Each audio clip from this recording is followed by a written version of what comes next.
It's the greatest city on earth.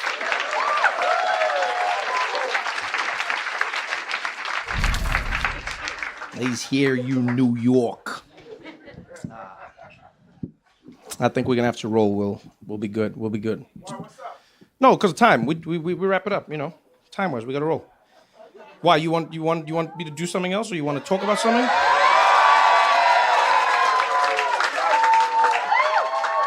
I always pick on you. So what's on your mind? What do you want to talk about? I'm not sure if you heard. So there's a bunch of comics that went to Saudi Arabia, and then the comics and there's some comics talking shit, and there's other comics like, well, I gotta get this money. You know what I'm saying? Weren't you one of the comics who went to Saudi Arabia? Oh man. Yeah, it was a whole. How many was it in the end? Was it like 50, or did it start as 50 and then?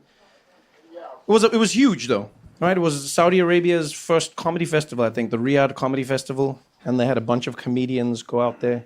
It's been all over the news. See people arguing about it on TikTok. It's like, let me tell you what I think about what's happening.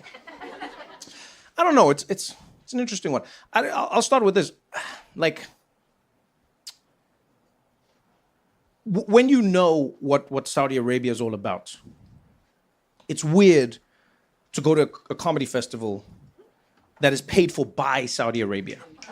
You know what I mean? And this is what I mean. There's a difference. I'm all for going anywhere to perform for anyone, because there are people who live in countries that don't agree with what their countries are doing. So I don't assume that everybody who lives in a country is the same as the people running the country, right? That's the first thing. But when the government is paying you to come, that's like a direct relationship that's different. Does that make sense? It changes up. And I don't know, man, like Saudi Arabia, you're like, damn. You just do a cursory search. You don't even have to like dig deep. You don't have to go do your research, or just the things that Saudi Arabia does. You know what I mean? Like, you see all the comedians who went, like Dave Chappelle, Kevin Hart, Bill Burr, Louis C.K., like it was like a whole bunch, Aziz Ansari. You know what I mean? I'm friends with all of these guys. Like, I'm just like, but they went to Saudi, and I'm like, if you search Saudi, you see the things that happen there, right? Government is on some like almost dictator level shit, right? Like you say the wrong thing, you get disappeared in a moment. Like, it's just like 1 minute your family knows where you are, and then they don't. Women like don't have control over their own bodies. You know, free speech is limited. Violence is the order of the day. I don't know, man. I don't think I'd ever perform in Saudi Arabia. I would only perform in the United States.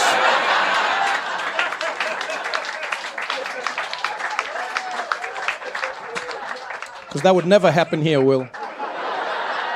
That would never happen here. Could you imagine what would happen if America announced that they were just like scooping people up and just like disappearing them? Can you imagine? These here United States, Will? Huh? Can you imagine if one day they were just like, oh, women, oh, men control your bodies? Can you imagine that, Will? That is why I perform in America, Will.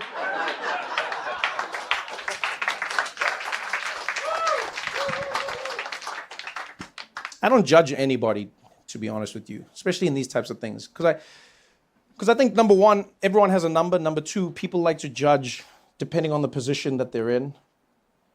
So someone's like, oh, would you go to Saudi? I'm like, I wouldn't say no, but I wouldn't say yes. It would have to be an amount of money that makes me not care.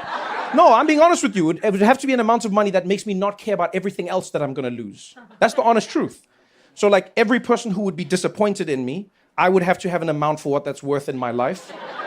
So then if somebody said to me, they're like, I'm disappointed in you, in my head, I'd be like, 10,000. Every time that would happen, I'll just like have that little number. I'll be like, yeah, this is already paid for. This is fine. But if it's not that kind of money, then no, like I personally wouldn't do it if it's not that kind of money. But I also think there's a little bit of like, I don't know, I'm so conflicted on this. Because look, on the one hand, I get what people are saying. Some people are like, oh, it's comedy washing and the sports washing. And, you know, they're trying to get people to come in to launder their image. And I go, but is it laundering their image? Because there's a lot of people who didn't really follow Saudi or care about it. that now know about what Saudi's doing because these people went there. And I argue sometimes it's the people going there that makes you now go like, where are you going? What's happening there? What are you doing there? And it's like, now Saudi's like, we had just snuck away. We were playing golf. We were enjoying ourselves. It is also crazy how like comedians will take the most smoke in the day and age that we live in, right? Like the president of the United States goes to Saudi, dances with them. People are just like, yeah, you got to do what you got to do, you know? You got to make fun. You got to get your allies. Live golf, Saudi, huh? Best golfers in the world. Formula One goes to Saudi. You name it. Everyone goes, comedians. How could they? You're like the bastions of free speech. You cannot say anything you want in Saudi. How could you go there? That's a very American point of view. I'm going to let you know now, right? And it is a privilege. You should keep that point of view, but it's a very American one. Because in many countries around the world, you can't just say whatever you want when you're performing or when you're there. You know, like many. Singapore, you know what I'm talking about? Yeah. Malaysia in the house as well. You know what I'm talking about? No, there's a lot of places. Even when I was in India, we were doing shows. You and I were in India. And this is not like a law. I'm not saying this is a law. But when we were in India, people would come up to me and they're like, so Trevor, are you going to make jokes about Modi? I'd be like, Narendra Modi, the Prime Minister? They're like, yes. Are you going to make jokes about him? And I'd be like, I mean, if I see something funny, they're like, okay. And I'm like, why? Should I not make jokes? They're like, no, you can make jokes about Modi. You can. Then we're going to see what happens afterwards. That's going to be the show after the show.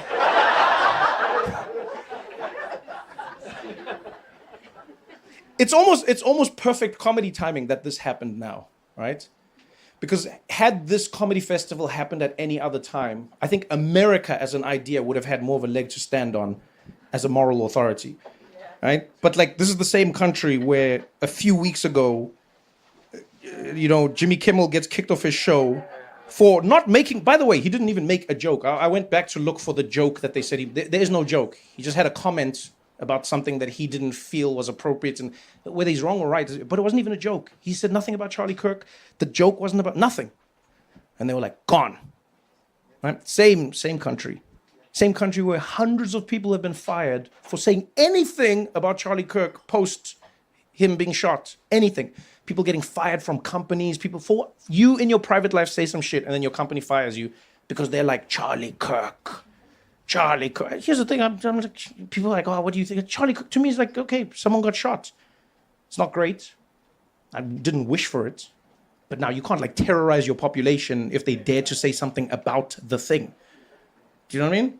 Yeah. This is the same country where people make jokes about Abraham Lincoln being shot. Which I think is like ranks higher. But people will make jokes. This is literally, America was the place where I learned the joke, where they were like, but other than that, Mrs. Lincoln, how was the play? That's the joke.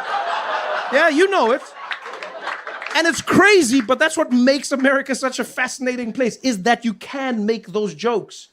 You know, it's like people made the jokes about Kennedy, yeah?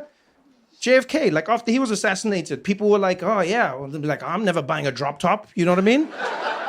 And some people are like, I don't like it, it's in bad taste. Yeah, but that's what jokes can be. They can be in bad taste. That's why this room has no windows. You know what I mean? It's supposed to be us understanding that you're saying a thing that may or may not be real in bad taste, and it's like an outlet.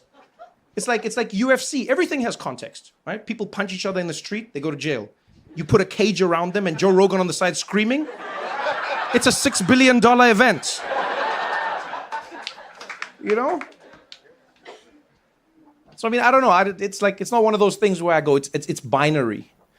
And maybe spending more time in South Africa has helped me think like that now again. It's like, it's not just binary. It's easy to say all the comedians who went there are sellouts and you can pay them. Yeah, but everyone has that in some way, shape, or form. Everyone in entertainment that you know, they can't go and trash their TV station or the people who own it, or they'll get fired by the business. That's how it'll work, right? You can't say what you want right now in America about Donald Trump even, right? There's people who get to the border, they look through their phones. If they've made any jokes on their social media or any shit about Donald Trump, you're out. You're out. They look through your phones. I now, because of that, just to be safe, I used AI and I made nudes of Trump. And then I've texted it to my friends being like, God damn, this guy's so hot. This man is so sexy. Oh, man. I'm not gay, but he could get it. Oh, man. I would be in that ass. Get that orange all over me, baby. Some of that vitamin C. Yeah, because that's going to be hard for them. What are they going to do? Are they going to kick me out? Like, what are they going to? They're going to be, let me see your phone. And then they'll take my phone and be like, oh, you messaged about Trump. Let's see what you, sir, well, this guy texted a lot about Trump. What did he say? He said he'd smash. That's what he said. I think that's a good thing. Like, it's like, oh, man. I also think there's something that Saudi's doing the other way around, in the direction that they're going. I've never been pro Mohammed bin Salman, and it's like whatever. I just do think sometimes there's a little bit of like Western, superiority. Like they'll be like,